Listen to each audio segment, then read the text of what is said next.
നമുക്ക് ബാലിന്റെ ഗോമതിയുടെ നാളത്തെ നല്ലൊരു കഥ കേട്ടാലോ? അതിനുമ്പ് ഒരു കാര്യം പറഞ്ഞോട്ടെ, വീഡിയോ ഇഷ്ടപ്പെടുവാണെങ്കിൽ നിങ്ങളൊന്ന് ഹൈപ്പ് ചെയ്യാൻ മറക്കരുത് കേട്ടോ.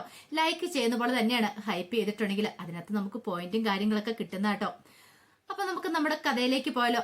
അങ്ങനെ നമ്മൾ കാണുന്ന ഒടുവില് ബാലിന് 10 ലക്ഷം രൂപയുടെ സ്വർണമാണ് ശ്രീദേവിക്ക് കൊടുക്കുന്നത്.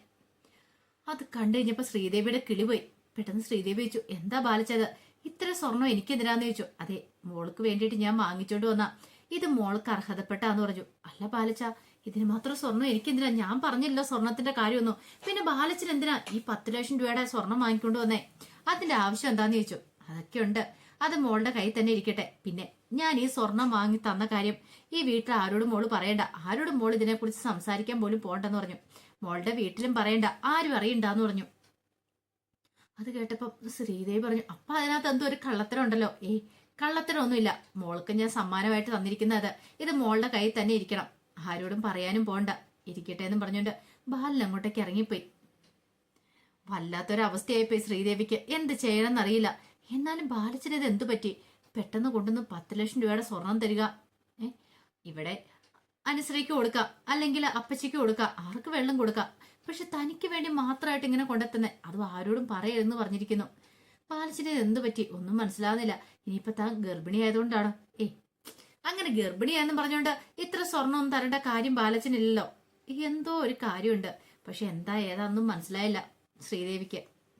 കുറച്ചു കഴിഞ്ഞപ്പോ അനുശ്രീ സുകന്യയും കൂടെ വീട്ടിലേക്ക് വരുക. ആ സമയം സുകന്യ അനുശ്രീ പറഞ്ഞു, കാര്യങ്ങളൊക്കെ ഓർമ്മയുണ്ടല്ലോ, പറഞ്ഞു വെച്ചിരിക്കുന്നത് അതുപോലെ തന്നെ വേണം പെർഫോം ചെയ്യാനായിട്ട്. ഒരു കാരണവശാലും സംശയത്തിന് ഇട കൊടുക്കരുതെന്ന് പറഞ്ഞു. അത് കേട്ട് കഴിഞ്ഞപ്പോ അനുശ്രീ പറഞ്ഞു, ചേച്ചി എനിക്ക് എന്നാലും പേടിയുണ്ട്. അവിടെ ചെല്ലുമ്പോൾ മീനാക്ഷി ചേച്ചി ഓരോ കാര്യങ്ങളൊക്കെ ചോദിച്ചാൽ ഞാൻ ആകെപ്പാടെ പെട്ടുപോകുന്നു പറഞ്ഞു. നിന്റെ സംശയം, ഒരു കാര്യം ഞാൻ പറഞ്ഞേക്കാം, അവർക്ക് നീ സംശയത്തിന് ഇട കൊടുക്കാതിരുന്നാ മതി. അവർക്ക് കാര്യങ്ങളൊന്നും അറിയത്തില്ലല്ലോ. നിന്റെ മുഖത്ത് പതർച്ച ഉണ്ടായിട്ടുണ്ടെങ്കിൽ പെട്ടെന്ന് മീനാക്ഷിക്ക് അത് പിടികിട്ടുമെന്ന് പറഞ്ഞു. അങ്ങനെ ഒടുവിൽ അവരും കൂടെ വരുവാണ്. അപ്പോഴേക്കും മീനാക്ഷി അവിടെ ഉണ്ടായിരുന്നു. ശ്രീദേവിയും കൂടെ അങ്ങോട്ടേക്ക് വന്നു. ഈ സമയത്ത് സുകന്യയോട് മീനാക്ഷി ചോദിച്ചു, അല്ല പർച്ചേസിങ് കഴിഞ്ഞോന്ന് ചോദിച്ചു. കഴിഞ്ഞെന്ന് പറഞ്ഞു. അല്ല എന്തൊക്കെയാ വാങ്ങിയത്? അനുമോൾ എന്താ വാങ്ങിയെന്ന് ചോദിച്ചു. പെട്ടെന്ന് അനു പറഞ്ഞു, അത് പിന്നെ എനിക്ക് അല്ല, അനുവിന് എന്തോ വാങ്ങാനുണ്ടെന്ന് പറഞ്ഞല്ലേ പോയത്, എന്നിട്ട് അനുമോളൊന്നും വാങ്ങിയില്ലേന്ന് ചോദിച്ചു.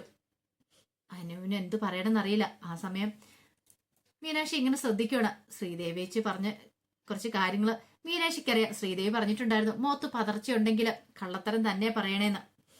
പെട്ടെന്ന് ഒരു നിമിഷം ആലോചിച്ചിട്ട് പറഞ്ഞു, അതെ ഞാൻ സുകന്യേച്ചിക്ക് കൂട്ടുപോയത് കാര്യമായിട്ടൊന്നും വാങ്ങിയില്ല എന്ന് പറഞ്ഞു.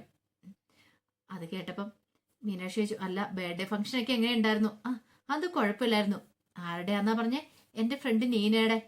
ഓ, നീനയുടെ ആയിരുന്നല്ലേ? അല്ല, നീനയുടെ ബർത്ത്ഡേയുടെ കാര്യം നേരത്തെ ഇവിടെ പറഞ്ഞു കേട്ടിട്ടില്ലോ എന്ന് പറഞ്ഞു. അത് പിന്നെ പെട്ടെന്ന് അവളെ കണ്ടുകഴിഞ്ഞപ്പോ അവളെന്നെ വിളിച്ചുകൊണ്ട് പോയതാ, അതുകൊണ്ട് പറയാൻ പറ്റിയില്ല എന്ന് പറഞ്ഞു. അത് കേട്ടുകഴിഞ്ഞപ്പം സുകന്യ ഇങ്ങനെ നോക്കണം. മീനാക്ഷി നിർത്തുന്ന ഭാവം കാണുന്നില്ല. അപ്പോഴേക്ക് സുകന്യ പറഞ്ഞു, മീനാക്ഷിയുടെ ചോദ്യം കേട്ടാ തോന്നുമല്ലോ വെറുതെ കള്ളത്തരം പറഞ്ഞാന്ന്. അതിന് ആനിമോൾക്ക് കള്ളത്തരം പറഞ്ഞു പോകേണ്ട കാര്യം എന്താ? അല്ല ഞാൻ ചോദിച്ചെന്നുള്ളൂ. അല്ല ഈ ഫ്രണ്ടിനെ ഞാൻ കണ്ടിട്ടില്ലല്ലോ, ഫ്രണ്ടിന്റെ ഫോട്ടോ ഒന്ന് കാണിക്കാൻ പറഞ്ഞു. പെട്ടു. ഫോട്ടോ കാണിക്കാൻ പറഞ്ഞു. എവിടുന്ന് കാണിക്കാനായിട്ടാ? ഫോൺ നമ്പരും കാര്യങ്ങളൊക്കെ അല്ലേ അലോ കൊടുത്തിട്ടുള്ളൂ, ഫോട്ടോയും കാര്യങ്ങളും കൊടുത്തിട്ടില്ലോ. പെട്ടെന്ന് വല്ലാതെയായിപ്പോയി. എന്താ അനുവിന്റെ മുഖത്തൊരു പതർച്ച എന്താ? ഫോട്ടോ എടുത്തിട്ടില്ലേന്ന് ചോദിച്ചു. അത് പിന്നെ ധൃതിക്കിടയ്ക്ക് ഫോട്ടോ എടുത്തില്ല, പെട്ടെന്ന് പോരണ്ടോണ്ട് ഫോട്ടോ എടുത്തില്ല എന്ന് പറഞ്ഞു. എന്നാലും ഒരു ഫോട്ടോ എങ്കിലും ഇല്ലാതിരിക്കില്ലോ എന്ന് പറഞ്ഞു. അവളുടെ ഫോട്ടോ ഒന്നും എന്റെ കയ്യിൽ ഇല്ലാന്ന് പറഞ്ഞു. ഓ അങ്ങനെയാണല്ലേ, ഫോട്ടോ എടുക്കാൻ ചിലപ്പോൾ മറന്നുപോയതായിരിക്കും അല്ലേന്ന് ചോദിച്ചു. അതെ, പിന്നെ അധിക സമയം ഞാനവിടെ നിന്നില്ല, സുകന്യേച്ചി എനിക്ക് വേണ്ടി വെയിറ്റ് ചെയ്യുന്നോണ്ട് പെട്ടെന്ന് ഞാൻ പോന്നു എന്ന് പറഞ്ഞു. ആയിക്കോട്ടെ എന്ന് പറഞ്ഞു. പിന്നീട് എന്തൊരു ക്ഷീണം എന്നൊക്കെ പറഞ്ഞുകൊണ്ട് അനുശ്രീ അകത്തേക്ക് അങ്ങോട്ട് കയറിപ്പോവാണ്. അപ്പോഴേക്കും മീനാക്ഷിക്ക് ഒരു കാര്യം മനസ്സിലായി, എന്തോ വലിയൊരു കള്ളത്തിൽ ഒളിപ്പിക്കാൻ ശ്രമിക്കുന്നുണ്ട് രണ്ടുപേരും. സുകന്യയുടെ മുഖത്ത് ഒരു പതർച്ചയുണ്ട്. ആ ഫോട്ടോയുടെ കാര്യങ്ങളൊക്കെ ചോദിച്ചു കഴിഞ്ഞപ്പോ എന്തോ കള്ളത്തരം കാണിക്കുമായിരുന്നു. തന്നെ കണ്ടു കഴിഞ്ഞപ്പത്തിനും ഉറപ്പായിട്ടും അനുശ്രീ ഓടിയത് തന്നെയാ. അത് അനുശ്രീ തന്നെയാ. ആ ഡ്രസ്സ് കണ്ടു കഴിഞ്ഞപ്പോ തന്നെ മീനാക്ഷിക്ക് മനസ്സിലായായിരുന്നു. കുറച്ച് കഴിഞ്ഞ് സുകന്യയും കൂടെ അങ്ങോട്ട് കയറിപ്പോയി കഴിഞ്ഞപ്പോ മീനാക്ഷി ശ്രീദേവിയോട് പറഞ്ഞു, ഞാൻ പറഞ്ഞു 100% ശരിയാ, ഈ ഡ്രസ്സിൽ തന്നെയാണ് ഞാൻ അനുശ്രീയെ കണ്ടേ, അനുശ്രീ അങ്ങോട്ട് ഓടുന്ന കണ്ടേ, അതേ ഡ്രസ്സ് തന്നെ ഇതെന്ന് പറഞ്ഞു. അപ്പോഴേക്കും ശ്രീദേവി പറഞ്ഞു, പേടിക്കൊന്നും വേണ്ട, അധികം വൈകാതെ നമുക്ക് കണ്ടെത്താന്നൊക്കെ പറയാണ്. കുറച്ച് കഴിഞ്ഞപ്പോഴത്തേനും ആനന്ദ് വന്നു. ആനന്ദ് വന്നു കഴിഞ്ഞപ്പോ ശ്രീദേവി ആനന്ദിനെ വിളിച്ചിട്ട് പോയി സ്വർണം എടുത്ത് കാണിച്ചു കൊടുക്കുകയാണ്. ബാലച്ചൻ തന്നാന്ന് പറഞ്ഞു. ആനന്ദിനെ വിശ്വസിക്കാൻ പറ്റിയില്ല. ആനന്ദ് വെച്ച് എന്തിനാ, അതെന്തിനാന്ന് എനിക്കറിയില്ല, ആരോടും പറയണ്ടെന്ന് പറഞ്ഞു. പക്ഷെ ആനന്ദനോട് എനിക്ക് പറയാതിരിക്കാൻ പറ്റാത്തോണ്ടാ ഞാൻ പറഞ്ഞേന്ന് പറഞ്ഞു. അല്ല, നീ കാര്യം എന്താന്ന് ചോദിച്ചില്ലേ? അതൊന്നും പറഞ്ഞില്ല ബാലച്ചൻ. എന്റെ വീട്ടിലോ ആണെങ്കിലും പിന്നെ ഇവിടെ ആനന്ദന്റെ വീട്ടിലോ ആരോടും പറയണ്ടെന്ന് പറഞ്ഞു സ്വർണം മേടിച്ച കാര്യം. ഇതെടുത്ത് വെച്ചേക്കാൻ എന്നോട് പറഞ്ഞു. അല്ല, അച്ഛൻ നിനക്ക് എന്തിനാ സ്വർണം വാങ്ങിച്ചോണ്ട് തന്നെ? അതാ എനിക്ക് അറിയില്ലാത്തെ. ഇനിയിപ്പൊ നീ പ്രഗ്നന്റ് ആണെന്ന് അറിഞ്ഞിട്ട് അങ്ങനെ വാങ്ങിച്ചോണ്ട് തന്നാണോ? അതും അറിയില്ല ആനന്ദേട്ടാ. എനിക്ക് ആകെപ്പാടെ വല്ലാത്തൊരു ബുദ്ധിമുട്ടാ. ബാലിച്ചിന് എന്ത് പറ്റിയെന്ന് ഓർത്തിട്ട്. എന്ത് പറഞ്ഞൊരു കാര്യം ചെയ്യാ, തൽക്കാലത്തേക്ക് നീ അത് എടുത്തു വെക്ക, പിന്നീട് അറിയാലോ എന്താ ഏതാ എങ്ങനെയാന്നൊക്കെ. എന്താണെങ്കിലും അച്ഛനത് വെറുതെ അങ്ങനെ വാങ്ങിച്ചോണ്ട് തരത്തില്ല, എന്തേലും ഒരു കാരണമില്ലാതെ. കാരണം ആനന്ദനെ അറിയാലോ ബാലിനെ. ബാലൻ അങ്ങനെ വെറുതെ പണം ചെലവാക്കുന്ന ഒരാളല്ലെന്നും അറിയാം. പിന്നെ ഈ 10 ലക്ഷം രൂപയുടെ സ്വർണ്ണമൊക്കെ മേടിച്ചുകൊണ്ട് കൊടുക്കാന്ന് പറഞ്ഞാൽ അത് നിസ്സാര കാര്യമല്ല താനും. കുറച്ച് കഴിഞ്ഞപ്പം ശ്രീദേവിയെ ഉദയഭാനു വിളിക്കുകയാണ്. എന്തൊക്കെയുണ്ട് മോളെ വിശേഷങ്ങളൊക്കെ ചോദിച്ചോണ്ട്. അപ്പോഴേക്ക് ശ്രീദേവി പറഞ്ഞു, എനിക്കിവിടെ സുഖം തന്നെയാ, എന്താണെങ്കിലും അച്ഛനും അമ്മയും വരാത്തോണ്ട് കുറച്ച് സമാധാനം ഉണ്ടെന്ന് പറഞ്ഞു. അത് കേട്ടപ്പോ ഉദയഭാനു പറഞ്ഞു, നീ എന്താ മോളെ ഇങ്ങനെ പറയണേ? ഞങ്ങളെ കാണാൻ നിനക്ക് ആഗ്രഹം ഇല്ലേന്ന് ചോദിച്ചു. ആഗ്രഹം ഉണ്ടെന്ന് പറഞ്ഞിട്ട് കാര്യമില്ലല്ലോ. ഇങ്ങോട്ടേക്ക് വന്നിട്ടുണ്ടെങ്കിൽ എനിക്ക് എന്തേലും പാര പണിതിട്ടല്ലേ പോകത്തുള്ളൂ. ഒന്നാമത്തെ കാര്യം ആനന്ദേട്ടന് നിങ്ങളെ കാണുന്ന ഇഷ്ടമില്ല. അതുപോലത്തെ കൊള്ളരുതായ്മകളൊക്കെയാണല്ലോ രണ്ടുപേരും കാണിച്ചു കൂട്ടി വെച്ചിരിക്കുന്നേ. ഈ കുടുംബത്തോട് ചെയ്ത ചതി ആനന്ദേട്ടൻ അതൊക്കെ ഉള്ളിൽ ഒതുക്കി ഇങ്ങനെ നടക്കുക. പിന്നെ നിങ്ങളെ ഇവിടെ കണ്ടിട്ടുണ്ടെങ്കിൽ ആനന്ദേട്ടന് വീണ്ടും കലി ഇളകുമെന്ന് പറഞ്ഞു. അല്ല മോളെ, അത് പിന്നെ ബാലൻ എന്തേലും മോളോട് പറഞ്ഞു? എന്ത്? അല്ല, ബാലിന് മോളോട് സ്നേഹമാണല്ലോ അല്ലേന്ന് ചോദിച്ചു. അതെ, സ്നേഹമൊക്കെ തന്നെയാ. ബാലച്ചൻ എന്നെ കൊണ്ട് പ്രശ്നമില്ല. അല്ല, ബാലൻ വല്ല പൈസ വല്ല തരുവോ മറ്റോ ചെയ്തോന്ന് ചോദിച്ചു. ഇത്ര സമയം ശ്രീദേവി അതിനെക്കുറിച്ചൊന്നും പറയാത്തോണ്ടാ ചോദിക്കുന്നത്. പൈസയോ? എന്ത് പൈസ?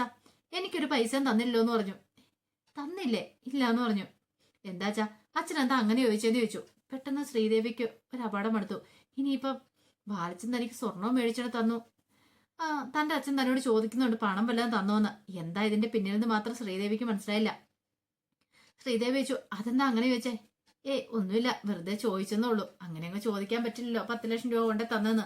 ചോദിച്ചിട്ടുണ്ടെങ്കിൽ പിന്നെ അവള് ചോദിക്കില്ല അത് എവിടുന്ന എന്താ എങ്ങനെയാന്നൊക്കെ. കള്ളത്തരം പിടിക്കപ്പെടുകയും ചെയ്യും. പെട്ടെന്നൊന്നും അറിയാൻ പാടില്ല.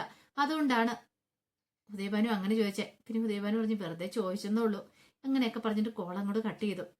ശ്രീദേവിക്ക് സംശയമായി. ഒരു പക്ഷേങ്കില് ബാലച്ചനും അച്ഛനും തമ്മിൽ താൻ അറിയത്തില്ലാത്ത എന്തെങ്കിലും ഡീലിങ്സ് നടന്നിട്ടുണ്ടോ എന്നൊരു ചിന്തയൊക്കെ മനസ്സിലേക്ക് വരുന്നുണ്ട്. ഈ സമയം സുകന്യെ രാജശ്രീ വിളിക്കുകയാണ്. കാണണമെന്നും പറഞ്ഞു വിളിച്ചു. കാരണം സുകന്യ പണ്ടത്തെ പോലെയല്ല, അങ്ങോട്ടേക്ക് പോക്കും കാര്യങ്ങളൊക്കെ കുറവാണ്.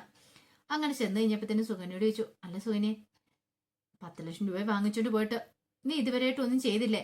എത്രയും പെട്ടെന്ന് തന്നെ ഗോമതിയുടെ പേർക്കുള്ള ആ സ്ഥലവും വീട്, ഈ സ്ഥലവും വീടും കാര്യങ്ങളൊക്കെ എഴുതി തരാന്ന് പറഞ്ഞിട്ട് അതിനൊരു സമയ സന്ദർഭം ഒരുങ്ങണ്ടേ ചേച്ചി? അങ്ങനെ പെട്ടെന്ന് നടക്കുന്ന കാര്യമാണോ? അതിനൊരു അവസരം ഒത്തു വരണ്ടേന്ന് ചോദിച്ചു. അത് കേട്ട് കഴിഞ്ഞപ്പം രാജശ്രീ പറഞ്ഞു, കാര്യമൊക്കെ കാര്യം തന്നെ, എത്രയും പെട്ടെന്ന് കാര്യം നടത്താൻ നോക്കണം. അറിയാലോ, 1ഉം 2ഉം അല്ല, 10 ലക്ഷം രൂപ നീ വാങ്ങിച്ചോണ്ട് പോയിരിക്കുന്നേ. അപ്പോഴേക്ക് സുകന്യ പറഞ്ഞു, 10 ലക്ഷം രൂപ അത്ര വലുതൊന്നും അല്ല, കിട്ടാൻ പോകുന്ന കോടികളുടെ സ്വത്തല്ലേ. പിന്നെ അതിന്റെ പകുതി എനിക്ക് തരാന്ന് പറഞ്ഞിട്ടുണ്ട്. എങ്ങാനും കാലുവാരിത്തരം കാണിച്ചിട്ടുണ്ടെങ്കിൽ പിന്നെ ഈ സുകന്യ ആരാന്ന് രാജശ്രീച്ച് നന്നായിട്ട് അറിയും. അറിയാലോ എന്റെ സ്വഭാവം എന്താന്ന്. ആ സമയത്താണ് ഇന്ദിരാമ അങ്ങോട്ടേക്ക് വരുന്നത്. ഇന്ദിരാമ വന്നു കഴിഞ്ഞപ്പോ സുകന്യയും രാജശ്രീയും കൂടെ മുറിയിൽ സംസാരിക്കുക. ഇന്ദിരാമ പെട്ടെന്ന് അവിടെ നിന്നു. ഈ സമയം രാജശ്രീ പറഞ്ഞു, അതെ, നിന്നെ കുറിച്ചുള്ള പല കാര്യങ്ങളും എനിക്കറിയാം, നിനക്കറിയാലോ. അതുകൊണ്ട് നീ കൂടുതൽ ഇനിയിപ്പോ പറയൊന്നും വേണ്ട. നീ അവിടെ നിൽക്കുന്ന പോലെ ഞങ്ങളുടെ കാരുണ്യം കൊണ്ട് മാത്രമാണ്. പിന്നീട് രാജശ്രീ പറഞ്ഞു, സുകന്യെ നിനക്കറിയാലോ ഈ ജീവിതം നിനക്ക് കിട്ടിയത് എങ്ങനെയാന്ന്. ഞാനും അച്യുതേട്ടനും ഉള്ളതുകൊണ്ട് മാത്രമാണ് നിനക്ക് ഇങ്ങനെ ഒരു ജീവിതം കിട്ടിയത്. അതിന്റെ നന്ദിയും കടപ്പാടും ഒക്കെ വേണമെന്ന് പറഞ്ഞു. അപ്പോഴേക്ക് സുകന്യ പറഞ്ഞു, അതൊക്കെ എനിക്കുണ്ട്.